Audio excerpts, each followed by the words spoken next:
Isang milyonaryo ang iniwan ang buntis na kabayo. Ngunit kung ano ang nangyari sa kanya, ay mag-iwan sa iyo ng walang hininga. Ang araw sa disyerto ay naghari ng walang awa. Parusahan ang sinumang nabubuhay na maglakas loob na harapin ang kanyang nakakapangwasak na laka. Ang mga buhangin ay umaabot na parang walang katapusang dagat ng ginintuang buhangin. May mga bato at tuyong palumpong dito't doon na nagpupumilit mabuha. Malapit sa mga hangganan ng Rancho Monte Alvorada, ang buhay ay sumusunod sa isang ganap na naiibang ritmo. Ang mga berdeng bukirin at ang kumikinang na mga kwadra ay isang tunay na oasis ng karangyaan, na sumisimbolo sa tagumpay ng may-ari nito, si Santiago Alencar, isa sa mga pinakaprestihiyosong tagapag-alaga ng kabayo sa Ejido. Hindi lamang siya hinahangaan dahil sa kanyang kayamanan, kundi pati na rin sa kanyang kakayahang gawing mga internasyonal na kampiyon ang mga karaniwang kabayo. Gayunpaman ang mga nagtatrabaho para sa kanya ay kilala ang ibang panig na milyonaryo, isang malamig, sakim sa pera, at perpeksyonistang tao. Sa umagang iyon, ulad ng dati, nagpasya si Santiago na inspeksyonin ang mga kwadra. Naglakad siya ng may matatag na mga hakbang. Ang kanyang matangkad at mapangibabaw na tindig ay nakatampok sa malikabok na paligi. Nakadamit siya ng malinis na puting linen na suit na kaibahan sa madilim na balat na bota, at ang kanyang mukha ay nagpapakita ng pagkabagot, habang nagmamadali ang mga empleyado na buksan ang mga pinto at umalis sa kanyang daraana. Pagdating sa pangunahing kwadra, ang kanyang mga mata ay napako kay Aurora, isang kabayo na bihirang kagandaha. Sa kabila ng kanyang kagandahan, siya ang dahilan ng pagkadisgusto ni Santiago, isang mahirap na pagbubuntis. Ito ang problema, bulong niya habang huminto sa harap ng kulungan ni Aurora. Ang kabayo ay humihingal ng may kahirapan, kitang-kita ang pagod matapos ang ilang buwang pagbubuntis. Ginoo, ilang araw na lang at manganganak na si Aurora. Maingat na sinabi ng isa sa mga tagapag-alaga. Baka dapat nating bantayan ng maigi ang bisiro. Baka may problema, ngunit sa tamang pag-aalaga. Wala akong pakialam sa problema, malamig na putol ni Santiago. Sakat na ang naibuhos kong puhuna. Kung hindi maibigay ng kabayong ito ang isang kampiyon, wala siyang halaga sa akin. Isang mabigat na katahimikan ang bumalot sa kwadra. Nagpalitan ng nerbyosong tingin ang mga empleyado. Ngunit walang nangahas na salungatin ang amo. Dalhin ang kabayong iyan sa disyerto. Inutusan niya ang kapatas. Ayoko ng patuloy na mag-aksaya ng pea. Si Matius, ang kapatas, ay isang matipuno at sanay na lalaki. Bagamat alam niyang walang saysay ang kwestyunin ang amo, naramdaman niya ang bigat ng kawalang katarungan sa desisyon. Opo, Ginoo, sagot niya ng may buhol sa lalamuna. Ilang oras ang lumipas, ang truck ni Matius ay naglakbay sa disyerto. Iniiwan ang kaginhawahan ng Rancho Monte Alvorada. Si Aurora, na nakakulong sa trailer, ay tila litong-lito at pagod na pagod. Nang sa wakas ay huminto ang truck, binuksan ni Matius ang tarangkahan at tinulungan ang kabayo na bumaba. Ginabayan siya papunta sa isang kumpol ng mga bato na nagbibigay ng kaunting lilik. Patawad, dalaga, sabi niya, hinahaplos ang lig ng kabayo ng may kaunting lambing. Kung pwede lang kitang tulungan ng higit pa, pero hindi ito nasa mga kamay ko. Sa matinding kalungkutan, bumalik si Matius sa truck. Bago umalis, muli niyang tiningnan si Aurora. Hindi alam na ang sandaling iyon ang magmamarka ng simula ng isang kwento na hinabi na ng tadhana. Ilang kilometro mula roon, sa isang maliit na sakahan na nasa gilid ng subsistensya, naninirahan si Lou, isang dalagitang 17 taong gulang. Mula nang mamatay ang kanyang ama, siya na ang nangalaga sa kanyang may sakit na ina at 2 nakababatang kapatid. Ang simpleng rancho na kanilang tirahan ay napapalibutan ng mga sirang bakod at isang kwadra na gawa sa sirang kaho. Bagamat kapos sa mga mapagkukunan, bawat hayop ay napakahalaga kay Lou, na nagmana mula sa kanyang ama ng espesyal na koneksyon sa mga hayop. Sa hapon na iyon, habang namumulot ng panggatong malapit sa isang tuyong bangin, isang hindi pangkaraniwang tunog ang nakatawag ng kanyang pansi. Tumigil siya kaagad, ang kanyang taingay alerto.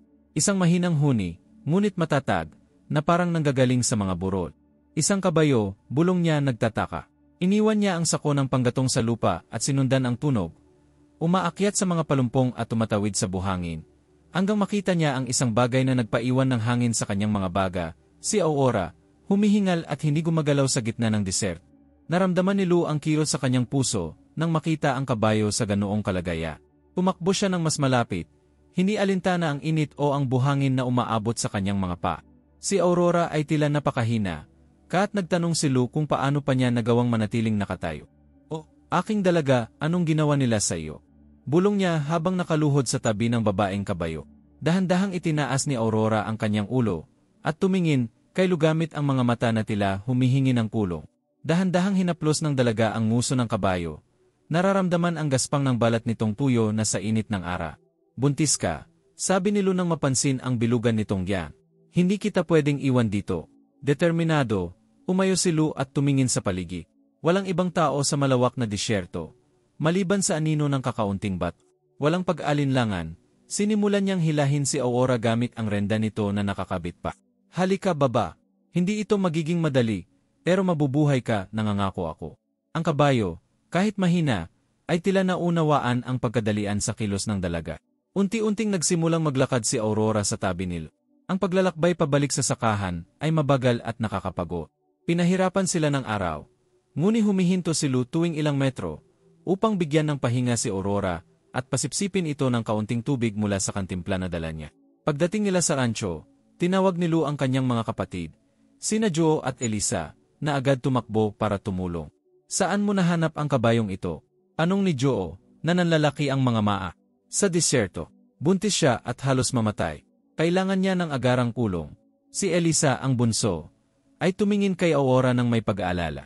Sa tingin mo, magiging maayos siya. Magiging maayos siya kung magsasama-sama tayo. Sagot ni Lu ng may determinasyon. Agad nilang inayos ang isang lugar sa kwadra para kay Aurora, nagdala ng malinis na tubig at dayam. Ginugol ni Lu ang maraming oras sa pag-aalaga sa kabayo. Nililinis ang mga sugat nito, at dahan-dahang minamasahe ang tensyonadong tiyan. Kung nagugustuhan mo ang kwento, samahan kami sa paglalakbay na ito. Mag-subscribe na sa channel at i-on ang kampanilya upang hindi mapalampas ang alinmang bahagi ng aming mga kamanghamanghang kwento. At sabihin sa amin sa komento, ano ang gagawin mo kung ikaw si Lu? Sa mga sumunod na araw, ang araw-araw na gawain ng pamilya ay umiikot kay Aurora.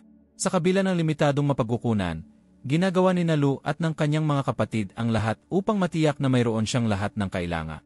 Samantala, si Aurora ay tila bumabawi ng lakas, at hindi maiwasang maramdaman ni Lu na may espesyal sa kabayong ito. Hanggang sa isang tahimik na madaling araw, nagising si Lu sa isang pamilyar na punog, ang pagtilaok ni Aurora.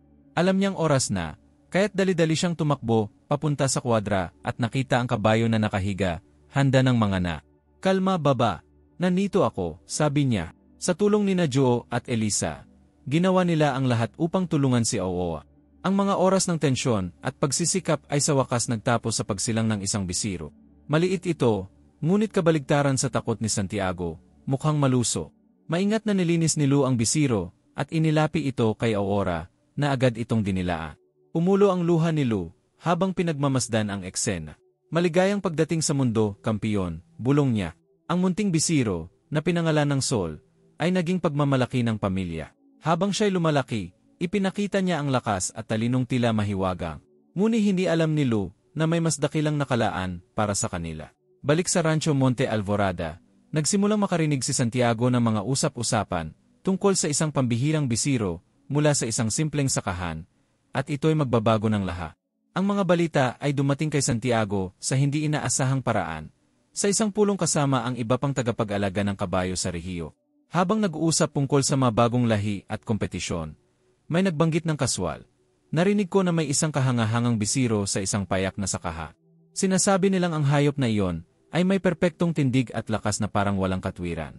Umaas ang kilay ni Santiago, na interesado, ngunit agad niyang itinago ang kanyang kuryosidad sa isang maliit na tawa. Isang payak na sakaha, hindi ito isang bagay na aking pinapahalagahan. Ang mga pambihirang hayop ay hindi basta-basta lumilitaw. Ngunit sa loob, may isang bagay na gumugulo sa kanya. Si Santiago ay likas na mapagkumpitensya. At ang ideya na ang isang bisiro ng mataas na kalidad ay umiiral sa labas ng kanyang kontrol ay nakakaalibadbad sa kanya. Inutusan niya ang isa sa kanyang mga tauhan na siya satin ang sitwasyon. Samantala, sa maliit na sakahan, umiikot ang buhay ni Lu at ng kanyang mga kapatid kay Sol. Lumaki ang bisiro na may masiglang enerhiya, at si Aurora, naganap ng gumaling, ay mas malusog kaysa dati. Ginugol ni Lu ang mga oras sa pag-insayo kay Sol. Tinuturuan ito ng mga pangunahing utos at maingat na inoobserbahan ang kilos nito. Halata na espesyal ito. Isang araw, habang nasa pastulan sila, huminto ang isang truck sa pasukan ng sakahan. Dalawang lalaking may suot na sombrero at magagarang kasuotan ang bumaba, na tila hiniakma sa simpleng kapaligiran. Lumapit si Lu ng may pag-iingat, mabilis na tumitibok ang puso. May maitutulong ba ako? Anong niya? Pilit na itinatago ang kaba. Ikaw ba si Lusa? Anong nang mas matanda? Inayos ang kanyang sombrero. Ako nga, sagot niya. Ako si Mrio Braga. Nagtatrabaho ako para kay Santiago Alenca. Narinig niya ang tungkol sa iyong bisiro at interesado siyang bilhin ito. Naningkit ang mga mata ni Lu. Ang pagbanggit kay Santiago ay nagpigil sa kanyang dugo. Kilala niya ang reputasyon ng milyonaryo at higit sa lahat, nararamdaman niyang may mali sa alok na iyon. Hindi siya ipinagbibili, sagot ng may katigasan ni Lu. Mumiti ang lalaki, ngunit malamig ang kanyang ngit. Sigurado akong maaari kaming mag-alok ng isang bagay na hindi mo at ng iyong pamilya matatanggiha. Ano ang masasabi mo sa ROS $50,000? Lumunok si Lu ng malalim. Para sa kanyang pamilya, ang halagang iyon ay makalulutas ng maraming problema. Ngunit nang tingnan niya si Sol, na tumatakbo sa kabukiran na puno ng kasiyahan, alam niyang hindi niya ito kayang pagdaksila. Hindi ito usapin ng pera. Si Sol ay bahagi na ng aming pamilya. Ngayon, mangyaring umalis na kayo. Nagtinginan ang mga lalaki, nagulat sa pagtanggi ni Lu. Pagkatapos ng maikling katahimikan, napabuntong hininga si Mrio at sinabi, sige, pero tandaan mo, ang mga ganitong alok ay hindi madalas dumating ng 2 beses. Habang naglalaho ang truck sa malikabok na kalsada, nanghina ang mga tuhod ni Lu. Lumapit si Joe, na tahimik na nanood ng pag-uusa. Lusa, sigurado ka ba? Ang perang iyon ay makalulutas ng lahat. Si Sol ay hindi isang bagay, Joe. Nagtiwala siya sa akin noong wala ng iba. Hindi ko siya iwan. Lumipas ang panahon, at patuloy na inalagaan ni Lu si Sol. Ngunit hindi madaling sumuko si Santiago. Ilang araw matapos ang insidente, siya mismo ang dumating sa sakahan, nakasuot ng perpekto, na may mayabang na tindig. Bumaba siya mula sa kanyang marangyang sasakyan, at kumatok sa pintuan ng simpleng bahay ni Lu. Sinago siya ni Lu sa balkonahe, kung saan tanaw sina Aurora at Sol sa malayo. Kaya ikaw ang dalagang nagligtas sa aking kabayo. Ani Santiago, matigas ang boses ngunit may bahid ng pagkamausisa sa kanyang mga maa. Iyong kabayo, sagot ni Lu nang hindi makapaniwala. Iniwan mo siya sa disyerto na parang basura. Hindi na natin tatalakayin ang mga desisyon noon. Narito ako para sa bisiro. Hindi siya ipinagbibili, sagot ni Clara na nakapamiwang. Matigas ang ulo mo, dalaga. Ang hayop na iyon ay may potensyal na maging kampiyo. Wala kang sapat na mapagkukunan para sanayin siya ng tama. Lumapis si Lu, determinado ang tingin. Maaaring wala akong yaman, pero may bagay akong wala ka, puso. Hindi kailangan ni Sol ng karangyaan para maging kampiyon, kailangan lang niya ng taong naniniwala sa kanya. Nanatiling tahimik si Santiago saglit, tinitingnan si Lu. Mabuti, Lusa, sagot niya, inayos ang sombrero at umalis. Ngunit tandaan mo, kung kakailanganin mo ng anuman, alam mo kung saan mo ako mahahana. Habang umaalis si Santiago, tumingin si Lu kay Sol, na masayang naglalaro sa paligid ni Aurora. Alam niyang nagsisimula pa lamang ang laban, ngunit tiwala siyang kaya nilang harapin ang lahat. Sa mga sumunod na buwan, nagpatuloy ang pagsasanay ni Lu at Sol, na nagtutulungan upang maabot ang bagong mga tagumpay. Ang kanilang pagtutulungan ay nagbunga ng mga panalo sa mga lokal na paligsahan, na nagdala sa kanila ng respeto mula sa mga tagapag-alaga ng kabayo sa buong bansa. Habang patuloy ang kanilang pag-usad, nanatiling mapagpakumbaba si Lu. Inuuna ang mga aral ng kanyang ama, pagmamahal at respeto sa mga hayop. Samantala, lihim na nagmamasid si Santiago, naiinggit sa tagumpay ng kabayong minsang itinuring niyang walang silbi. Ngunit sa kanyang puso, isang damdaming hindi niya maamin ang patuloy na pumipintig, panghihinaya. Pagkaraan ng ilang taon, natanggap ni Lu ang isang hindi inaasahang imbitasyon na lumahok sa isang pandaigdigang paligsahan ng ekestrian sa Europe. Gayunpaman, ang malaking balakid ay ang gastusi. Umawag si Lu ng pagpupulong sa kanyang pamilya, at sa suporta ng maliit nilang komunidad, nag-organisa sila ng mga aktibidad upang makalikom ng pondo. Isang araw bago ang biyahe, isang hindi kilalang sobre ang dumating, naglalaman ng sapat na donasyon upang masakop ang lahat ng gasto. Wala siyang ideya kung sino ang nagpadala, ngunit tinanggap niya ito ng may pasasalama. Ang paligsahan ay ginanap sa isang malaking stadyum. At kahit na nasa harap nila ang pinakamahuhusay na kabayo at mga ngabayo sa mundo, hindi nagpadala sa kabasil. Sa gitna ng mga manunood, si Santiago ay naroon, pinanood ang bawat kilos ni Lu at Sol. Nang ipahayag ang kanilang tagumpay matapos ang huling pagtalon, ang buong stadyum ay nagdiwang. Naging kampiyon sa mundo si Lu at Sol. Pagkatapos ng seremonya, nilapitan ni Santiago si Lu sa backstage. Sa pagkakataong ito, wala na ang kanyang mayabang na anyo, kundi may halong pagmamataas at pagpakumbaba. Nagtagumpay ka sa isang bagay na hindi ko kailanman inakala, sabi niya. Ginawa mong kampiyon ang isang hayop na minsang itinuring kong walang halaga. Tayong lahat ay kayang magbago, sagot ni Luke. Si Sol ang nagbigay sa akin ng lakas ng loob para patunayan iyon. Pagkatapos na mahabang pag-iisip, inalok ni Santiago si Lu ng isang bagong pakikipagtulungan. Isang proyekto upang sagipin ang mga hayop na itinapon at gawing mga kampiyo. Sa pagdadalawang isip, pumayag si Lu sa isang kondisyon. Unahin ang respeto sa mga hayop. Naging matagumpay ang kanilang proyekto na nagbigay inspirasyon sa marami. Si Sol, sa kabilang banda, ay nanatili bilang simbolo ng pag-asa at patunay na kahit sa pinakatuyong disyerto, maaaring mamulaklak ang buha.